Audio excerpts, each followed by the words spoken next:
Buenos días.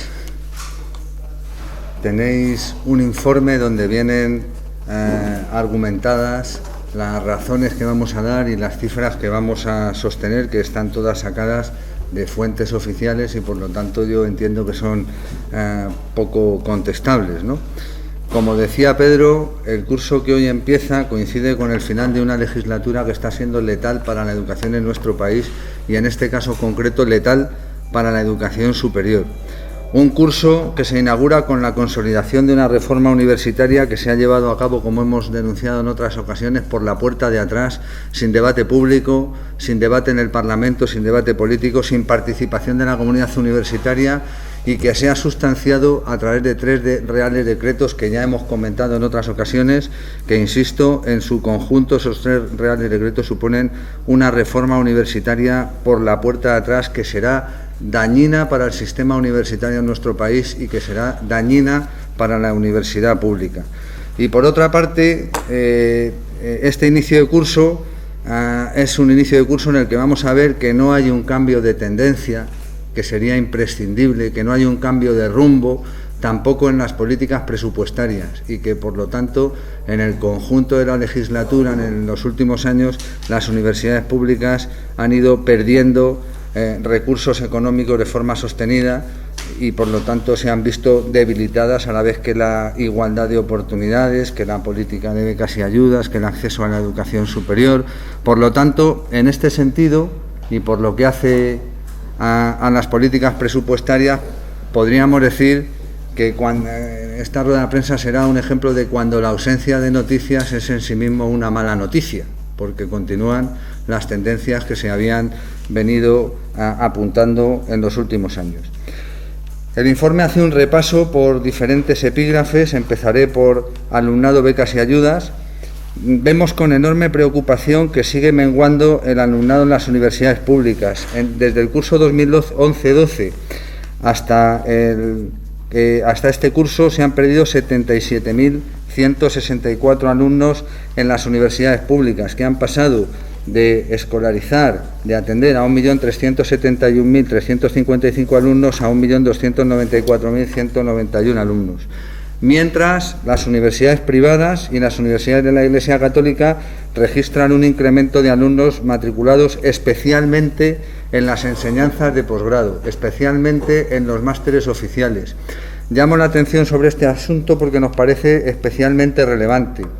Hoy, las universidades privadas, si nos referimos a los títulos de posgrado, a los másteres oficiales, escolarizan a 42.217 alumnos frente a 97.627 de la pública. Es decir, las universidades privadas en los títulos de posgrado ya escolarizan al 30,19% de total de los alumnos que están matriculados en enseñanzas de posgrado, en másteres oficiales, y ese ha sido un vector progresivamente creciente.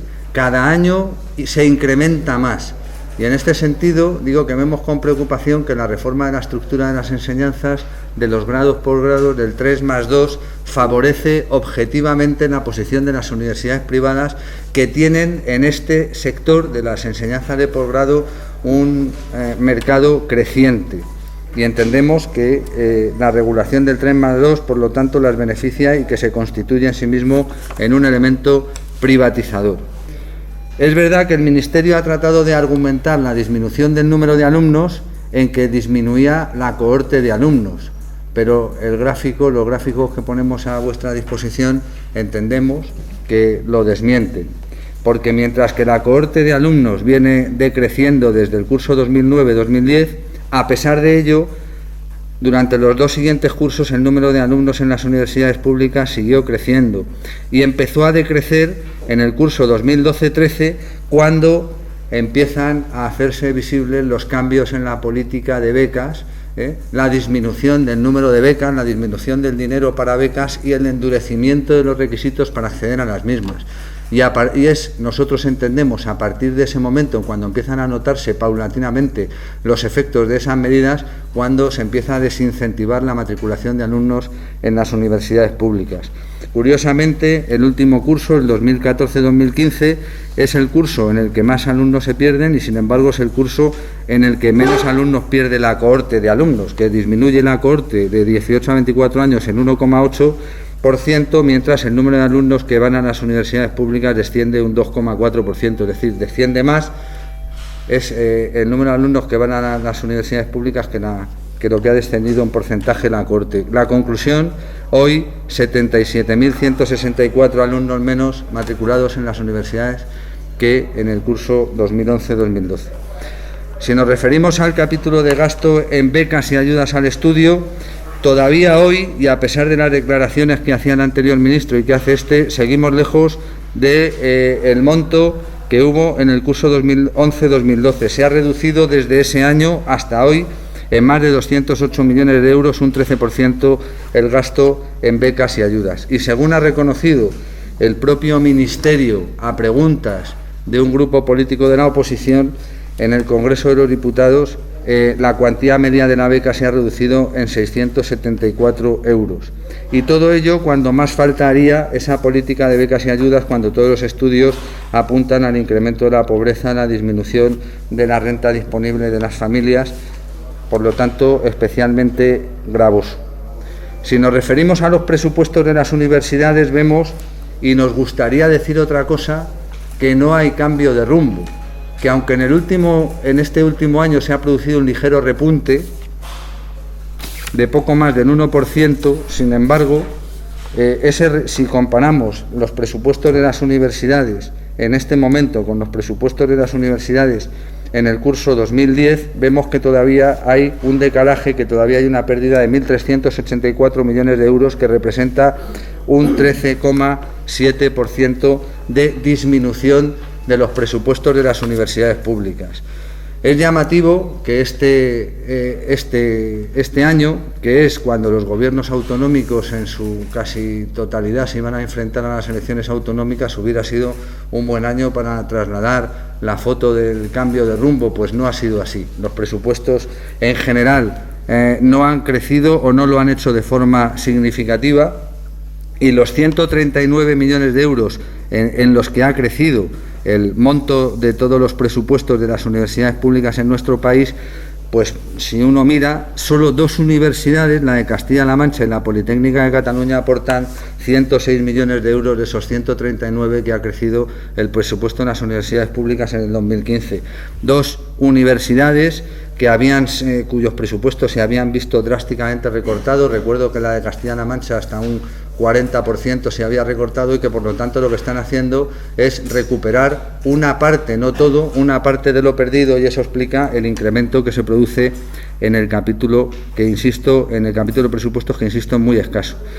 También nos preocupa, por lo que hemos detectado analizando un poco las tripas de los presupuestos de las universidades, es que lo poco que crece además lo hace en el capítulo de inversiones, no en los otros capítulos que consolidarían. Si se crece en personal, eso consolida, ese crecimiento consolida para los años siguientes. Si se crece en inversiones porque se construye un edificio nuevo, se construye un laboratorio, lo que sea, eso no consolida, esa cantidad, esa inversión, el año siguiente desaparece del presupuesto y el presupuesto vuelve a bajar. Por lo tanto, entendemos que es un crecimiento escasísimo, que no cambia la tendencia al deterioro de los presupuestos de las universidades que detectamos desde el 2010, y que se basa fundamentalmente en el crecimiento muy escaso de las inversiones, que no consolidan para los presupuestos de los años venideros. Da cuenta el estudio también de la caída entre el 2009 y el 2015 del capítulo de innovación, desarrollo e investigación, que ha caído un 33,8%, con el correlato de pérdida de investigadores, de pérdida de capital humano, de cierre de líneas y de proyectos de investigación, que manda un mensaje muy preocupante para el futuro de nuestro sistema productivo, para el futuro de nuestro sistema económico. Si nos referimos al capítulo de gastos, al capítulo de personal docente investigador y de personal de administración y servicios, vemos que se han perdido en total, en estos últimos años, 7.766 puestos de trabajo en las universidades públicas, 5.128 del PDI, del personal docente e investigador, el 5,1% se ha perdido, y 2.638 el personal de administración y servicios, un 4,9% de pérdida. Insisto, en total 7.666 trabajadores. El informe también desglosa la pérdida del PDI por funcionarios interinos y contratados, así como en el PAS entre funcionarios laborales y otros. Nos preocupa esta pérdida de empleo, que también tiene que ver con la pérdida de dimensión de la universidad pública, por lo tanto nos preocupa enormemente. Señalamos también en el informe que la ratio entre PAS y PDI en nuestro país es muy desfavorable, porque en Europa en general hay una persona del personal de administración y servicios por cada docente. Aquí la relación entre el PAS y el PDI es un PAS cada 1,8 PDI, y por lo tanto tenemos un déficit estructural de personal de administración y servicios que es muy importante para mantener abiertos los servicios de la universidad, por ejemplo, las bibliotecas, entre otros, ¿no? Por lo tanto, un inicio de curso que no manda mensajes nuevos. El ministro tiene mucho talante, genera muchas expectativas, pero luego las iniciativas concretas que toma no responden a las expectativas que ha generado. Desde luego no hay cambio de rumbo en las políticas universitarias. Luego, ahora Julio explicará más detalladamente estas cuestiones. Hemos recurrido al Real Decreto que regula la acreditación del profesorado ante el Tribunal Supremo, y hemos visto con preocupación cómo el Gobierno ha puesto encima de la mesa un Real Decreto Ley, el 10/2015, que modifica la Ley Orgánica de Universidades, regulando el concurso a plaza de cuerpos docentes universitarios y la movilidad del profesorado, que no ha negociado con las organizaciones sindicales, manifestando el ministro este nuevo talante de hablarlo todo, negociarlo todo. Bueno, pues este Real Decreto Ley no lo ha negociado con los representantes del profesorado, que somos las organizaciones sindicales y comisiones obreras. Es el sindicato ampliamente mayoritario entre el profesorado universitario, y no hemos sido consultados ni llamados a negociar, y nos encontramos con este Real Decreto Ley que ahora explicará Julio, que puede generar daños colaterales, que puede tener efectos perversos para el futuro de las plantillas y de los derechos del PDI. Por lo tanto, yo concluyo situando que exigimos un cambio de rumbo en las políticas universitarias, igual que exigimos un cambio de rumbo en las políticas educativas anteriores a la universidad, que vamos a exigir cuando haya otro gobierno, sea del signo político que sea, la derogación de estos 3 reales decretos, como vamos a exigir la derogación de la LOMCE, y que vamos a exigir la apertura de un proceso de diálogo, de negociación con la comunidad universitaria. El saldo de la legislatura en la educación superior no puede ser menos alentador. Hoy tenemos en nuestro país menos universidad, menos pública, peor financiada, con quiebra de la igualdad de oportunidades, con menos empleo y con mayores dificultades para estar al servicio de la sociedad y de un modelo productivo que incorpore valor añadido. Y yo, sin más, le dejo la palabra a Julio, que completará la información. Bueno, pues buenos días. Yo creo que Paco ha presentado muy bien el documento. Yo me voy a centrar en un par de cuestiones para complementar la información que él nos ha dado. Como citaba, hemos recurrido ante el Tribunal Supremo el Real Decreto de acreditaciones del profesorado funcionario, porque entendemos que vulnera el artículo 14 de la Constitución, que es el que establece que no puede haber discriminación de ningún tipo, y entendemos que en este caso se produce una discriminación, porque cuando, si recordáis, había negociaciones, por decirlo así, con el Ministerio, por lo menos reuniones, ¿no?, aunque no tuvieron mucho éxito, nosotros siempre decíamos que necesitábamos un sistema que fuera objetivo, transparente y que permitiese la autoevaluación del profesorado, y el Real Decreto que aprobaron no cumple con eso, no va a subsanar los problemas que teníamos hasta ahora, endurecerá el sistema de acreditación y, por tanto, dificultará el acceso del profesorado y la promoción, y lo hará además de forma diferente para unos que para otros. Por eso decíamos que es discriminatorio, mientras que para una figura en concreto se recoge qué es lo que tiene que hacer exactamente para obtener la acreditación, para el resto de figuras no ocurre así, y por tanto se establece una discriminación entre quienes son candidatos a la acreditación dependiendo de dónde provengan. Si son profesores titulares de escuela, tienen claro que si obtienen dos sexenios de investigación serán acreditados positivamente, mientras que el resto de candidatos no tienen ninguna norma que sea equiparable y, por tanto, se establece una discriminación a ese respecto. También vulnera, en nuestra opinión, la Ley Orgánica de Universidades, porque establece un sistema de excepcionalidad diferente al que recoge la norma para aquellos que sean profesores contratados doctores que tengan una antigüedad de 8 años. La norma dice que si tienen una evaluación positiva en docencia e investigación están exentos de pertenecer al cuerpo de profesores titulares. En este caso, el Real Decreto cambia eso y dice que tiene que ser una evaluación excepcional.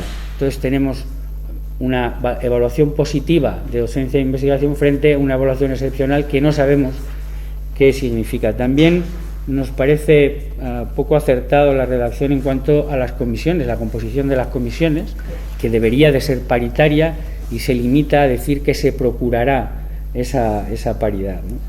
Por otro lado, no hay evaluación del impacto económico de la norma ni medidas y recursos que garanticen que esas evaluaciones se resuelvan con plenas garantías. En el preámbulo se dice que es una reforma para garantizar la seguridad jurídica, pero luego a la hora de concretar qué medidas van a garantizar esa seguridad, pues en ningún momento aparece. Tampoco se motiva un cambio muy importante, que es el pasar de la acreditación universal a la acreditación por áreas de conocimiento, que además puede tener una incidencia negativa en la actividad docente del profesorado, porque si bien en el preámbulo se dice que ese cambio no va a tener efecto laboral, es decir, que uno, aunque esté acreditado en un área específica, podrá dar clase de materias que no pertenezcan a esa área específica, eso lo dice en el preámbulo, no lo dice en el texto legal. Por tanto, puede vulnerar el derecho a la movilidad de los docentes y puede generar problemas añadidos. Entonces hemos encontrado estas cuestiones, así como la falta de objetividad a la hora de nombrar al presidente de las comisiones, que lo determina directamente el director de la ANECA, y por eso hemos recurrido el Real Decreto ante el Tribunal Supremo. Y como decía Paco, la última reforma es de septiembre, por Real Decreto Ley también. Tenemos la costumbre en esta legislatura de modificar la LOU vía solo Real Decreto Ley o por leyes que nada tienen que ver con el debate universitario. Recordar que en 2012 se produjo el primer Real Decreto Ley que modificó la Ley Orgánica de Universidades, y ahora, terminando la legislatura, también. Y la cuestión es que viene a intentar resolver un problema y posiblemente pues genere problemas añadidos. Y digo esto porque el Real Decreto Ley primero modifica la LOU e incorpora en una norma de carácter orgánico que hay una limitación en la promoción interna que no existe para ningún otro funcionario y que está vinculada a la oferta pública de empleo. Esa norma especial para el profesorado universitario no existe para ningún otro funcionario y nos sitúa ante un problema que mañana se puede volver a reproducir con el tema de la tasa de reposición. Es decir, si vuelven a incorporar una tasa de reposición del 10%, pues volverán a limitar la promoción interna, aunque la universidad no tuviera ningún problema económico para poder hacer frente a esa promoción interna.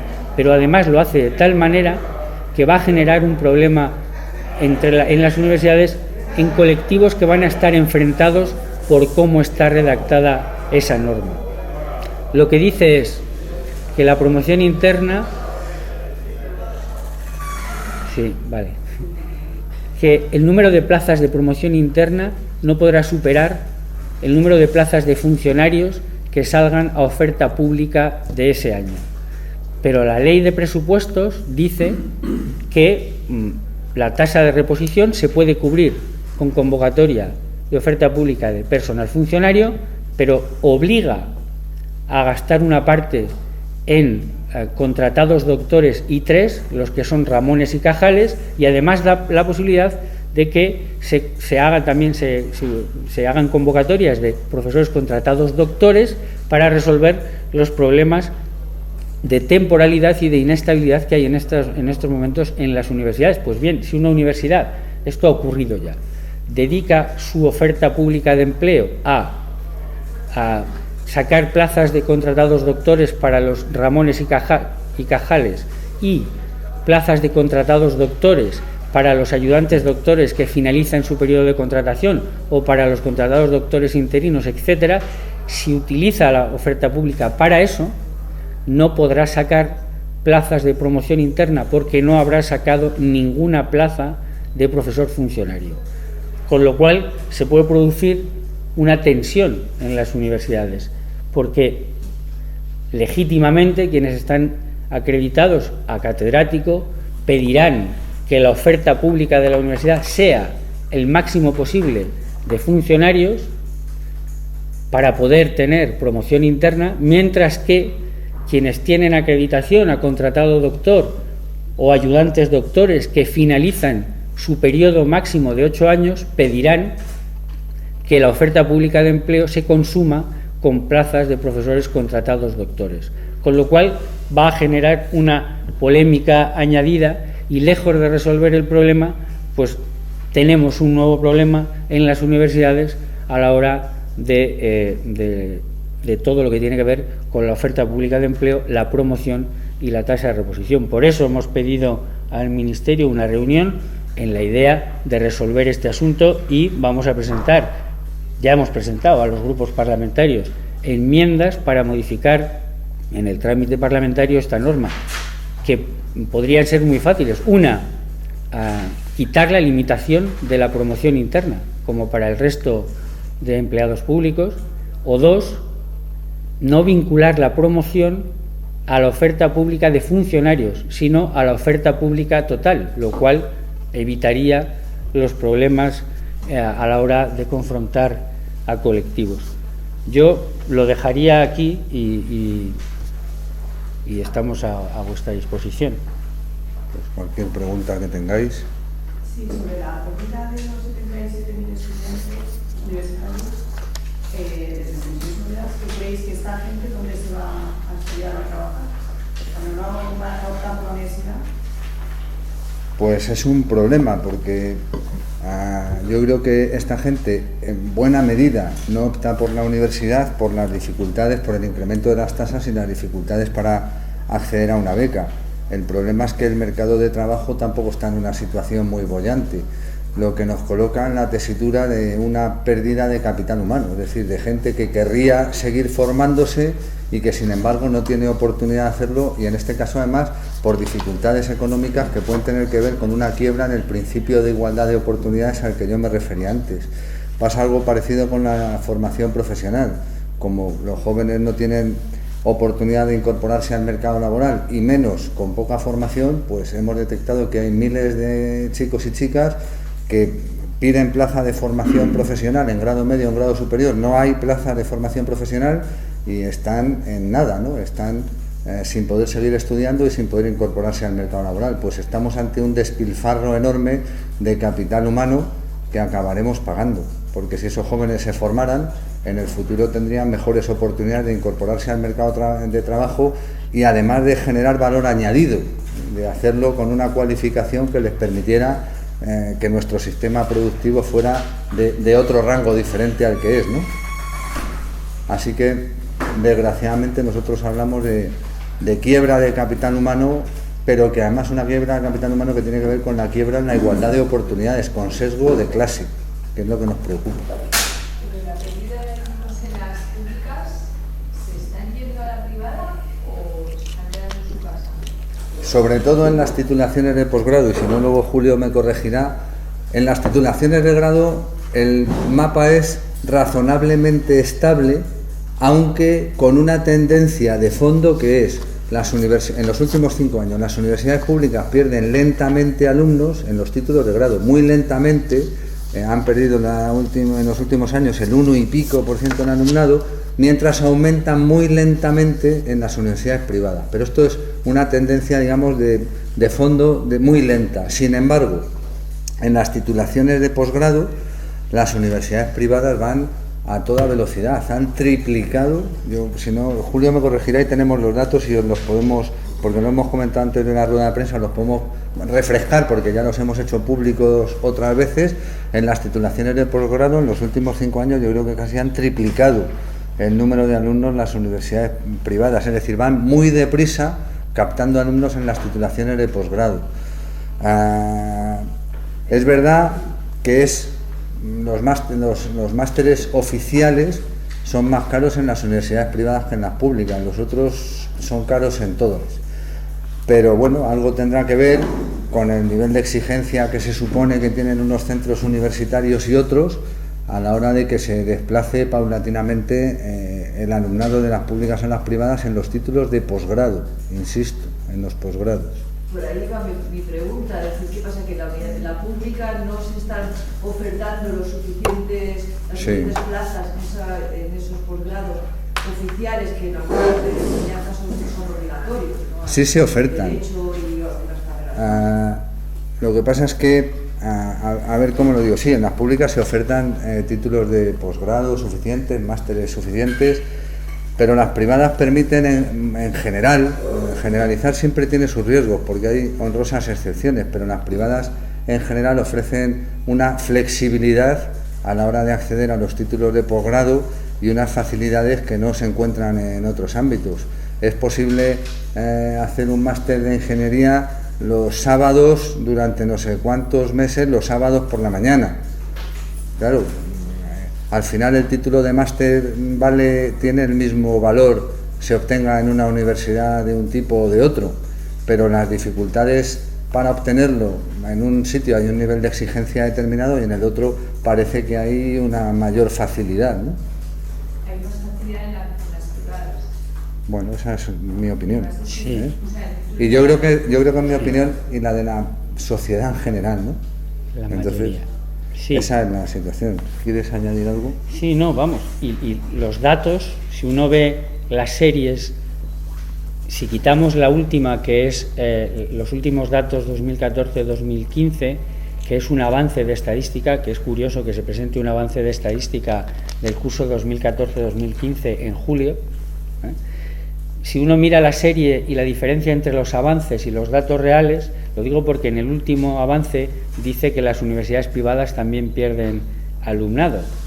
Pero si uno ve los datos, la comparativa entre los avances estadísticos y las estadísticas consolidadas, curiosamente, en los avances estadísticos las universidades privadas siempre están muy por debajo de la realidad final, pero bastante por debajo, de tal manera que cuando uno ve los datos consolidados, pues lo que ve es que están creciendo mucho más. Lógico, por otra parte, porque daos cuenta que hemos pasado de 13 universidades a 33. Por tanto, la oferta que se está haciendo en las universidades privadas se está incrementando a mucho mayor ritmo que la oferta que se puede hacer en las universidades públicas, que sabéis que están en permanente conflicto, por decirlo así, suavemente, con las universidades privadas a la hora de ofertar titulaciones que ya se ofertan en las universidades públicas. Podemos recordar una polémica reciente en la Universidad de Zaragoza con la Universidad San Jorge de Zaragoza, la universidad privada, a la hora de ofertar títulos que ya se estaban ofertando en la universidad pública y que finalmente se han autorizado, o polémicas recientes en la Universidad de Extremadura, donde se está ofertando titulaciones que ya tiene la Universidad de Extremadura, de tal manera que se están, pues la oferta de las universidades privadas está creciendo a un ritmo mucho más alto que la de las universidades públicas. La de las universidades públicas raramente crece su oferta porque está limitada no por la voluntad de las universidades, sino por la autorización de las propias comunidades autónomas. Pero lo que decís es que se están regalando los títulos. No hemos dicho eso. No estamos diciendo eso. Pero es más, el nivel de exigencia es menor que las privadas. Yo creo que hay una percepción social amplia en ese sentido, pero nosotros no vamos a decir ni decimos que se regalen los títulos en ningún sitio. Esas universidades estarán autorizadas, homologadas.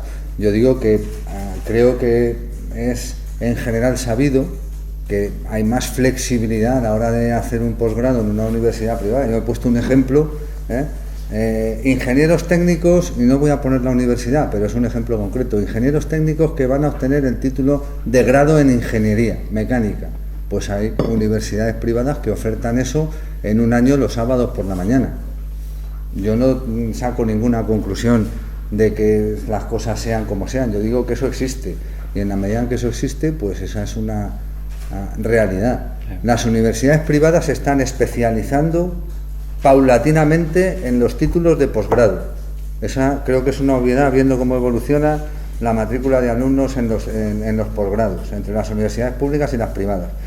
Y en la medida que se están especializando en los títulos de posgrado, el decreto de 3+2 del señor Wert les viene como anillo al dedo, porque les otorga una participación creciente en el pastel, en el mercado de la educación superior, y eso lo vemos con preocupación, con mucha preocupación.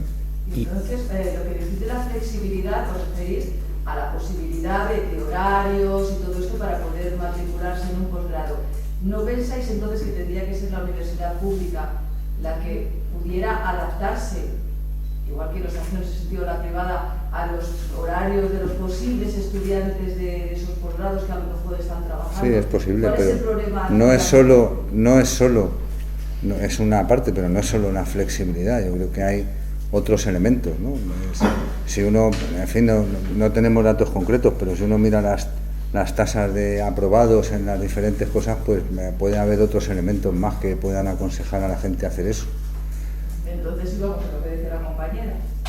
O decís que... Vamos a ver, claro. Vamos a hablar, claro, la flexibilidad es buena porque es como que se amplía posibilidades de estudiar más horas ese trabajo, lo que sea, pero hay que ver si en unas son más exigentes y están echándoles para atrás, aunque tengan que pagar más, o no.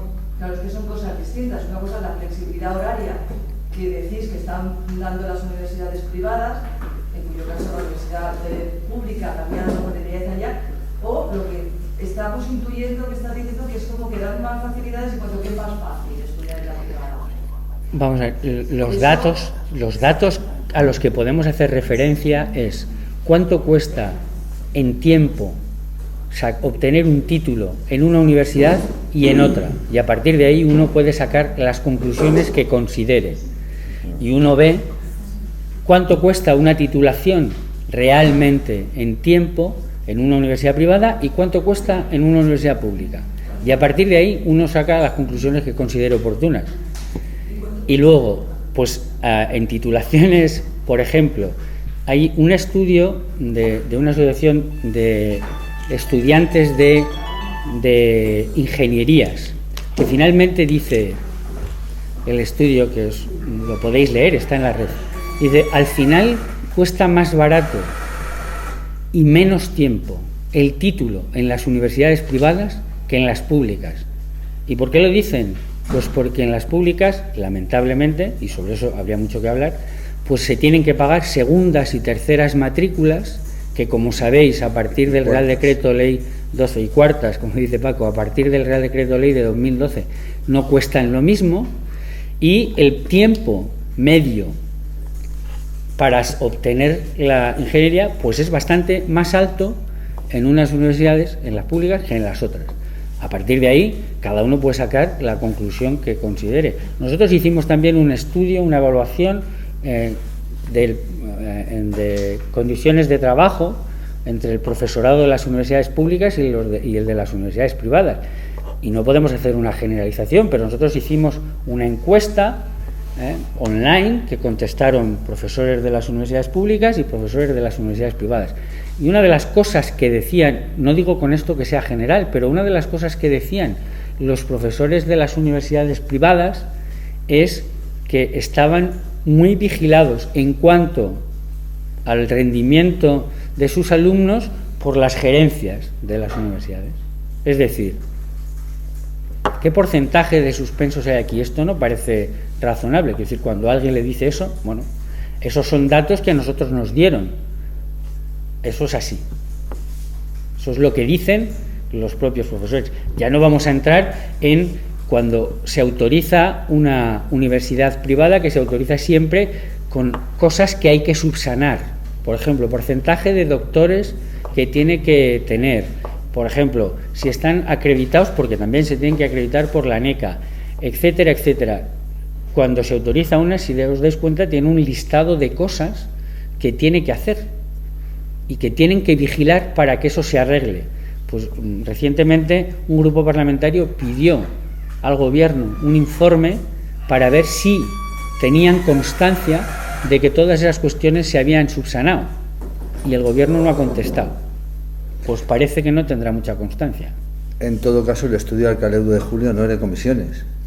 El de los estudiantes. Podréis consultarlo como nosotros y sacar las conclusiones que cada uno le parezca. Luego, si queréis, lo miro, porque ahora no lo recuerdo exactamente. Es de una asociación de estudiantes de ingeniería. ¿Y ahí las había aprobado sin unas y otras? ¿Podemos comparar?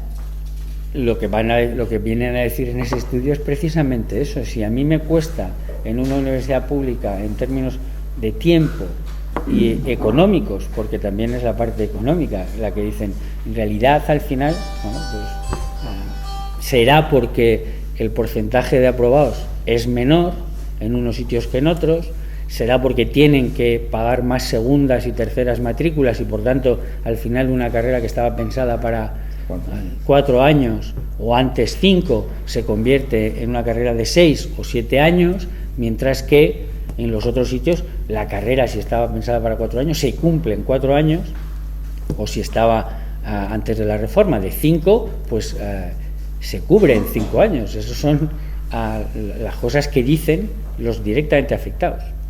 ¿Y con la crisis que hay, cómo está queriendo pagar una universidad privada?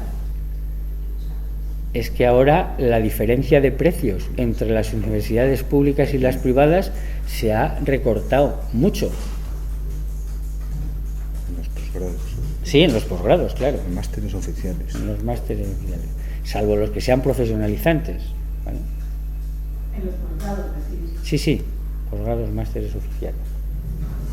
Visto el panorama, ¿sería bueno que las universidades públicas tendieran a la especialización para poder competir con las privadas? ¿Sería bueno una financiación de las universidades por resultados en lugar por el número de estudiantes? Es que, claro, la primera cuestión es, dice, ¿tienen que competir las universidades públicas con las privadas? Porque, claro, el derecho a la educación, nosotros defendemos que sea la posibilidad de acceder a la educación superior, a la universidad, como es en otros países, con tasas y precios públicos prácticamente cero, para que todo el que quiera pueda acceder, lo cual generaría en las universidades públicas seguramente una mayor demanda de lo que hay, y además, lejos de tener que reducir el número de titulaciones y el número de centros, pues seguramente estaríamos hablando de la expansión de las universidades. Que tengan que especializarse o no, pues eso tiene que ver con decisiones políticas antiguas y de ahora, a la hora de, claro, antes lo dice la ley, ¿no? Dice, hay que planificar la enseñanza superior. Eso ha desaparecido del Real Decreto de Centros, que también ayudará mucho a unas universidades más que a otras. Toda la referencia a la planificación ha desaparecido, lo cual hace también que al final los mapas de titulaciones no se hagan de manera planificada, sino respondiendo seguramente a planteamientos políticos de oportunidad que nos llevan a tomar determinadas decisiones. Claro, al final, vale, vamos a analizar cuál es el sistema, vamos a ver qué problemas tiene, vamos a planificar y vamos a ver cómo damos respuesta a las cosas. Nosotros no partimos de la idea de que primero las universidades públicas tengan que competir entre ellas, que son las primeras que compiten. Nosotros somos partidarios de que colaboren, de que se organicen conjuntamente, y la enseñanza o la educación superior privada, pues es una oportunidad para quien quiera, pero quien tiene que garantizar la mayoría de la escolarización en las universidades, y además de mejor manera que lo hace ahora, con precios públicos más baratos y becas que se aproximen a los de los países de nuestro entorno son las universidades públicas, que tampoco tenemos tantas. Cuando uno lo compara con los datos de otros países, por ejemplo de Estados Unidos, pues el número de universidades por población pues es muchísimo mayor allí que aquí. Aquí nosotros siempre hemos planteado que no es necesario ir a competir, sino que lo que hace falta es planificar, organizarse, colaborar y establecer mapas de titulaciones en función también de las necesidades. ¿Y cambiar la financiación? Por supuesto. Ese era un compromiso histórico. No según los resultados, preguntaba. No. Es que hay partes, claro, yo en esto, en 2010 se pusieron de acuerdo las comunidades autónomas, el Ministerio y las universidades en un documento que establecía por dónde tenían que ir las cosas también en financiación, porque no todas las universidades son iguales. Hay universidades históricas que tienen que mantener un patrimonio histórico, que eso cuesta mucho dinero, y hay universidades nuevas, que son de reciente creación, que no tienen los mismos gastos, y entonces la cuestión es establecer un sistema de financiación que permita, en fin, a las universidades financiarse solventemente en los gastos corrientes, que ahora ni tan siquiera se permite en eso. Y ese establecía una serie de líneas en torno a la financiación que, bueno, lamentablemente, bueno, pues a partir de 2011 aquello se quedó fuera. Como lo mismo la contabilidad analítica para saber realmente cuál es la situación económica y saber cuánto cuesta estudiar en una universidad y en otra, porque las realidades son diferentes. No es lo mismo una universidad que tiene 20 campus divididos por provincias para atender esa demanda que una universidad en Madrid que está muy concentrada en un único campus. No puede ser igual. A nosotros nos parecen debates complejos. Nosotros concebimos la universidad pública como un servicio público que está al servicio de la sociedad, que tiene que garantizar una oferta amplia de titulaciones, tengan más rentabilidad de cara al mercado de trabajo o menos, si no habría titulaciones que desaparecerían. Desde ese punto de vista, nosotros no vemos bien, por ejemplo, que se financian las universidades según los resultados. ¿Según los resultados de qué? De la investigación que hagan sus docentes, según los resultados de los expedientes académicos del alumno, según las tasas de empleabilidad que obtengan. Nos preocupa, no lo vemos claro, porque ahí podría haber criterios que serían injustos.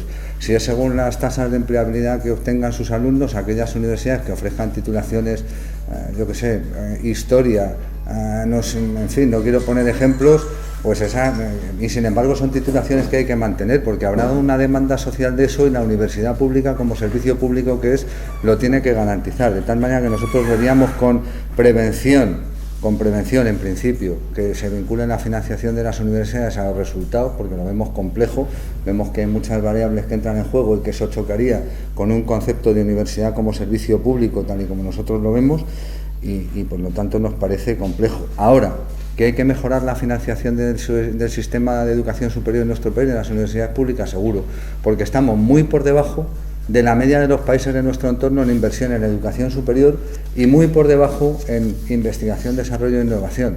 Por lo tanto, si queremos recuperar terreno perdido, claro que hay que mejorar la financiación de las universidades, pero nosotros de mano no vemos bien que se vincule a los resultados, no vemos bien tampoco en principio el tema de la especialización de las universidades. Nos parece que eso podría chocar con el concepto de servicio público que nosotros tenemos también de la universidad. Además de atender a las demandas del mercado laboral, también la educación superior ha de atender a la sociedad en un sentido amplio y ser un servicio público en un sentido amplio, y algunas de estas cosas podrían chocar con eso. Sí, le darían a la universidad una dimensión muy vinculada al sistema productivo y al mercado laboral, pero se perdería una dimensión social que yo creo que no hay que perder, si no hay estudios que desaparecerían de la universidad. En fin, ¿para qué iba a estudiar nadie semíticas? Es un ejemplo que espero que se me entienda y no quiero poner mal. Sí. Pues soy variada preguntadora. Tras el último informe de la OCDE, el secretario de Estado de Educación dijo que el gran reto que teníamos por delante era adaptar el sistema educativo, la universidad e incluso niveles inferiores a los requerimientos de las empresas en España. Pues yo es una afirmación que veo con preocupación también. Y lo decía la LOMCE en su preámbulo, en el primer borrador, ponía: la educación es un bien orientado a la empleabilidad. Eso ya lo decía la LOMCE, lo quitaron enseguida porque se generó una polémica que tenía que ver con dos cosas, con los dos términos de la afirmación. Primero, ¿la educación es un bien o es un derecho? No quiero tener aquí un debate sobre, pero no es lo mismo. No es lo mismo que la educación sea un derecho que tiene carácter subjetivo, universal, que uno nace como titular de ese derecho en la medida que es español y que eso se lo garantizan los poderes públicos. Los bienes los provee el mercado y no se los provee a todo el mundo por igual y no lo proveen las administraciones. En fin, no quiero extenderme, pero la segunda parte, vinculada a la empleabilidad, orientado a la empleabilidad. Solo a la empleabilidad el sistema educativo en la educación no universitaria. En la universitaria habría más margen para que esté vinculado a la empleabilidad, pero no solo, también al servicio público, pero solo vinculado a la empleabilidad y a formar a ciudadanos responsables que tengan valores, que sean capaces de convivir, que, en fin, todo el tema de la educación en valores que ha desaparecido, la educación para la ciudadanía, ya, en fin. Yo dudo que el sistema educativo tenga que estar sobre todo orientado a la empleabilidad, lo que no quiere decir que no tenga que tener en cuenta la empleabilidad. Obviamente que sí, claro que sí, pero no solo. Y yo creo que las políticas educativas de este gobierno han ido a vincular primero la educación como bien antes que como derecho y exclusivamente al mercado de trabajo antes que una cosa más global, más integral, que tiene que ver con un concepto amplio de educación. No se educa solo para el mercado de trabajo, se educa para muchas más cosas, digo yo. Esa es por lo menos nuestra opinión. Para el mercado de trabajo también, pero para muchas más cosas. Además, un mercado de trabajo, ¿cómo va a ser el mercado de trabajo? ¿Qué trabajos va a haber? ¿Alguna pregunta más?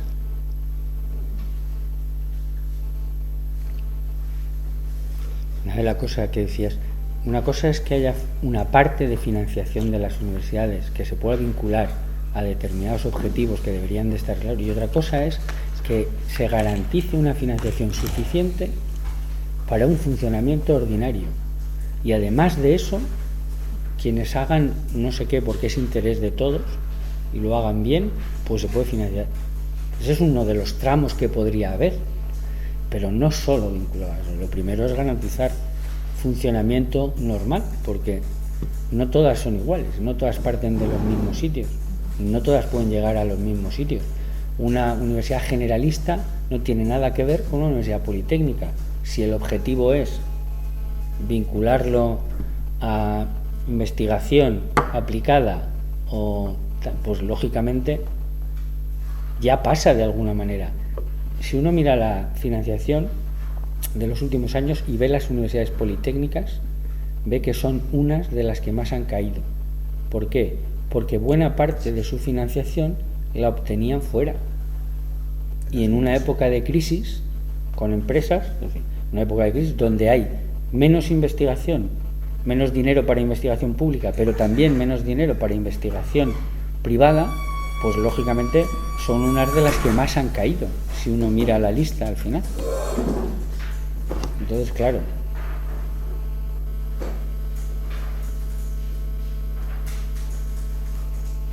Una pregunta más. Bueno, a efectos de titulares, no hemos dicho que la primera regale títulos.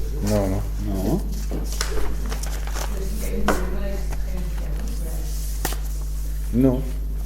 Nosotros tenemos datos. Claro. Los datos que tenemos son esos. Para decir que puede haber un problema de exigencia claro o no claro. Entonces tendríamos que entrar en detalle y hacer un análisis más fino de... Si encontramos el enlace con el... No, yo os paso. Con el yo he citado este estudio que es de estudiantes de ingeniería y por tanto estamos hablando de unas determinadas titulaciones que sabemos cómo funcionan en las universidades públicas y cómo funcionan en las universidades privadas en función del estudio que ellos han hecho. Probablemente en otras titulaciones las cosas sean de forma diferente, haya menos diferencias, pero esa es la realidad. O el estudio de riesgos que nosotros hicimos, donde los profesionales contestaron de una manera determinada, pero esos son los datos, eso no quiere decir. O las otras que comentábamos, ¿cuál es la realidad? ¿Hay una vigilancia de si cumplen los requisitos o no la hay?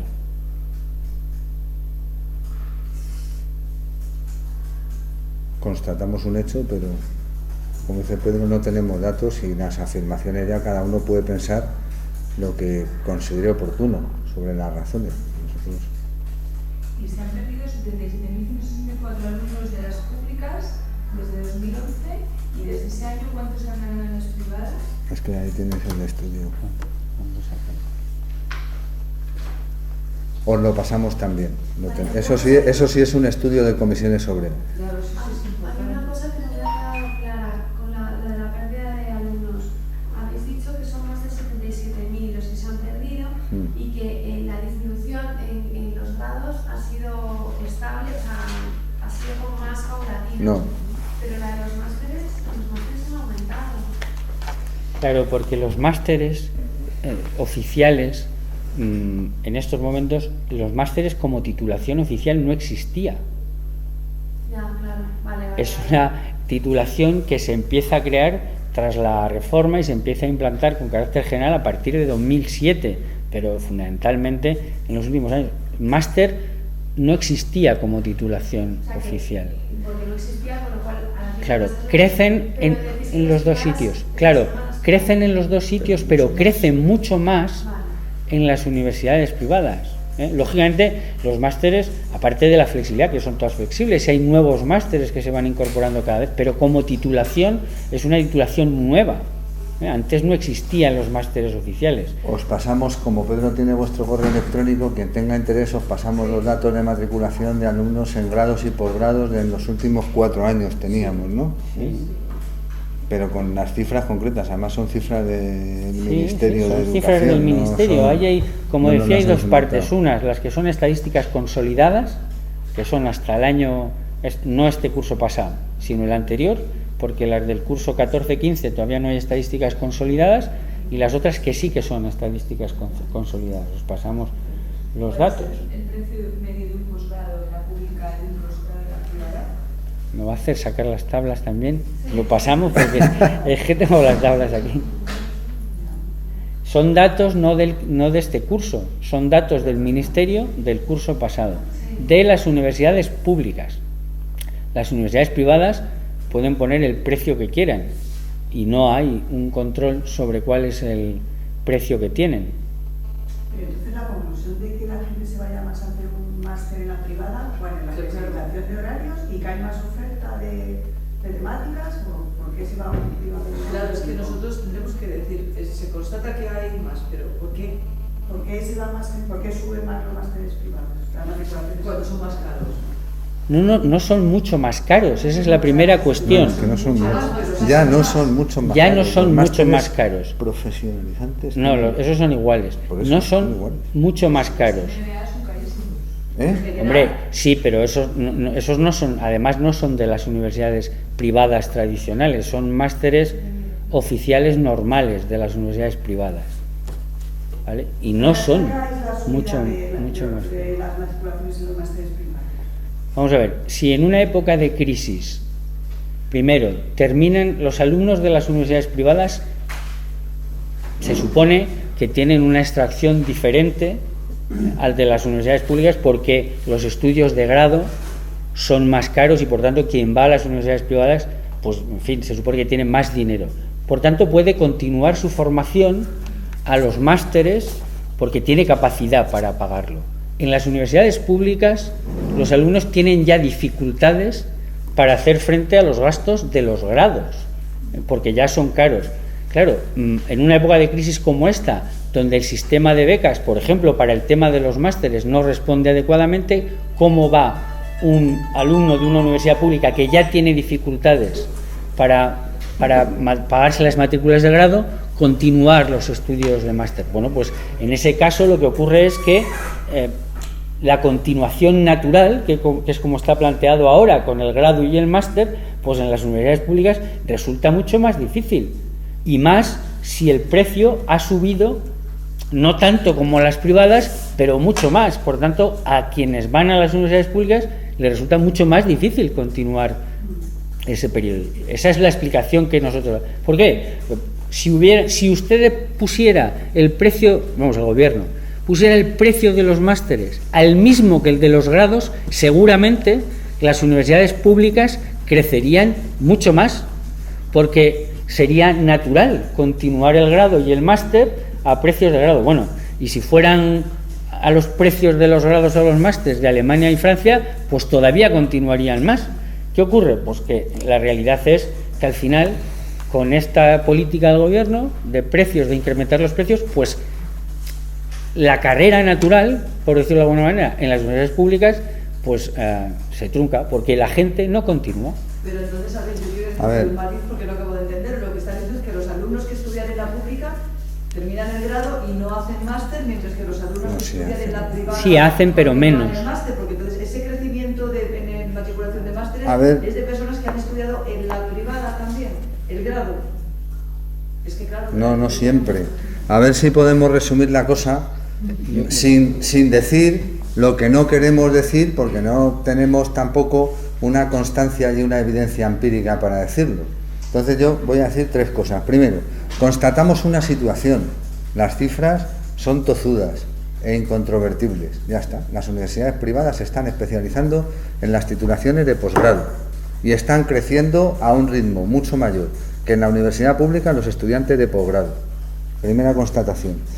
Segunda, que la reforma del gobierno favorece objetivamente a las universidades privadas en este sentido. La reforma del 3+2 favorece en este sentido a las universidades privadas. Segunda constatación empírica. Tercero, tampoco no tenemos datos para hacer ninguna afirmación para darle una explicación general a este fenómeno, porque la realidad es muy compleja y muy diferente. No se puede tachar a todas las universidades privadas por igual, porque no todas son iguales. Yo qué sé, entonces no nos vamos a meter en un jardín. Es que hay universidades privadas que son, en fin, así que no haremos una explicación generalizada, y sí os mandamos quien lo ha estudiado, por ejemplo, que son esos alumnos de ingeniería, han estudiado cuántos años cuesta y cuánto dinero cuesta estudiar ingeniería en una universidad pública y en una privada, pero eso lo dirán esos alumnos que lo han estudiado. Nosotros no lo hemos estudiado, no tenemos datos, constatamos una realidad y podemos tener una opinión, pero no tenemos datos. Yo las opiniones que yo tenga no las digo en la rueda de prensa, porque puedes generar, es una opinión personal mía. ¿Y por qué 3+2 está favoreciendo a las privadas? Hombre, porque si los grados duran un año menos y los másteres duran un año más, y en los másteres va creciendo paulatinamente el número de alumnos en las universidades privadas de forma mayor que en la pública, creo que es evidente que a medio plazo pues las universidades privadas tendrán más alumnos en 2 cursos en lugar de en 1. Pero las privadas, salvo 4, no han cambiado todavía. Todavía no. Y las públicas tampoco han cambiado todavía eso, en general. Pero los efectos de esa reforma, si no se cambia, se verán a medio plazo. Todavía no están en la mayoría de las universidades, los grados siguen siendo de 4 años, en las públicas, en las privadas, este curso. Luego al que viene ya veremos. De momento no. Yo digo que si esta reforma se consolida y se tienden a generalizar los grados de 3 años, que luego no se generalizarán en todas las titulaciones, porque nos podemos encontrar con un escenario de que según qué titulaciones sí van a bajar a 3 años y según qué titulaciones no van a bajar a 3 años. Pues nos podemos encontrar con un escenario donde eso a medio plazo favorezca a las universidades privadas. Si se generaliza el grado de 3 años y también se pone el máster oficial en las universidades públicas, sí, porque tiene que beneficiar necesariamente a la universidad privada, 3+2, y en la pública también para poner el grado y el máster oficial. Sí, pero como constatamos que los alumnos de posgrado crecen a más velocidad en las privadas que en las públicas, pues entendemos que de generalizarse esa situación, pues... Pero es que hay 2 cosas, lo ha dicho Paco, pero hay una primera. La oferta en la privada está creciendo a mucho mayor ritmo que en la universidad pública. ¿Por qué? Pues porque, mire usted, 50 universidades públicas lleva habiendo desde el año 97 y ahora hay 33 universidades privadas y en el año 97 había 13 o 17, ya no lo recuerdo. Por tanto, cada año se crea una universidad privada más o 2. Por tanto, la oferta de las universidades privadas crece. Por tanto, más que la de las universidades públicas. Eso es así. Y la segunda, lo que decía Paco. Y la tercera, vamos, yo es que creo que los datos lo que al final ponen de manifiesto es que en estos momentos la tasa de continuar estudios de grados a másters en las universidades públicas es mucho menor que en las universidades privadas. ¿Por qué? Pues la certeza no la tengo, pero ¿cuál es la explicación que se puede pensar? Cuando antes de cambiar los precios públicos y las becas, estaba creciendo y ahora decrece, porque es más caro estudiar y hay menos becas. En fin, no tenemos una explicación general ni generalizable para este fenómeno, en resumen. Claro. Pero pedís que bajen los precios de los másteres de la pública, ¿no? Hombre, Claro. Y de los grados. Que en algunas comunidades autónomas como Madrid o Cataluña se han duplicado en los últimos 4 años. Y más del 100. Lo que nosotros pedimos es, oiga, el máster que valga lo mismo que el grado. Y 2, si puede ser, que los precios que paguemos sean similares a los que pagan en Alemania, en Francia, por ejemplo, o en los países de nuestro entorno, que es muchísimo menos que lo que se paga aquí.